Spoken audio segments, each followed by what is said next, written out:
in Florida, it's very location specific. So where I drill is in Northeast Florida, and the limestone, which is really a big issue or cause of sinkholes, is about 500 feet. So we really don't see in Northeast Florida sinkholes that much. Not to say that you can't do things that will cause a sinkhole unnaturally, certainly, but the ones that I think that you're referring to that are just waiting for you to find them, Central Florida, North Central Florida, that's where the limestone or karst comes in at 80 to 180 feet deep.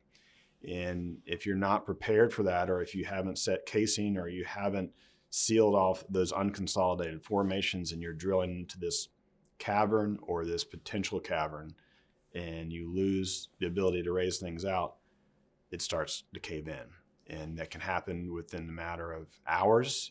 I've had people that I know that were on a site, closed up for the weekend, got a call on Sunday morning after they left the site Friday, and the homeowner said that the rig is sinking.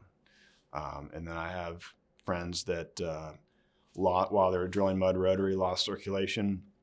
In a matter of 5 minutes or less, their rig was disappeared or was gone. My grandfather had a really good friend.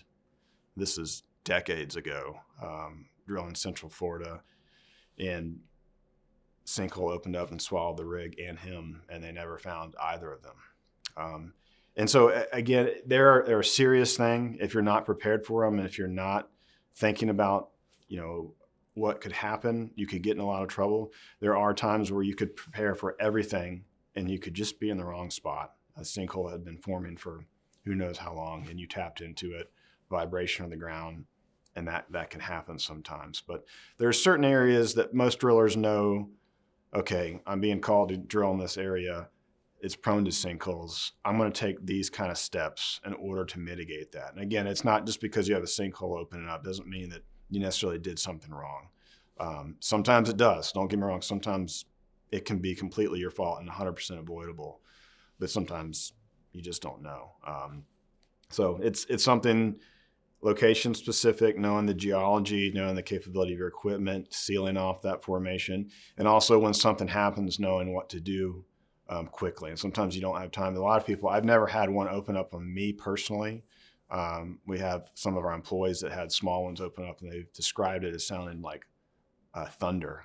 You can hear like a thunder sound, crackling thunder, and then all of a sudden, you see a split in the ground and it starts sinking. So it's a scary thing. I think a lot of drillers in Florida have been doing this a long time, and one of the reasons there's not a lot of competition, like our company has been around for 130 something years, and we don't have too many people come in and try to start companies because they're terrified of sinkholes. And I've been doing this for a long time.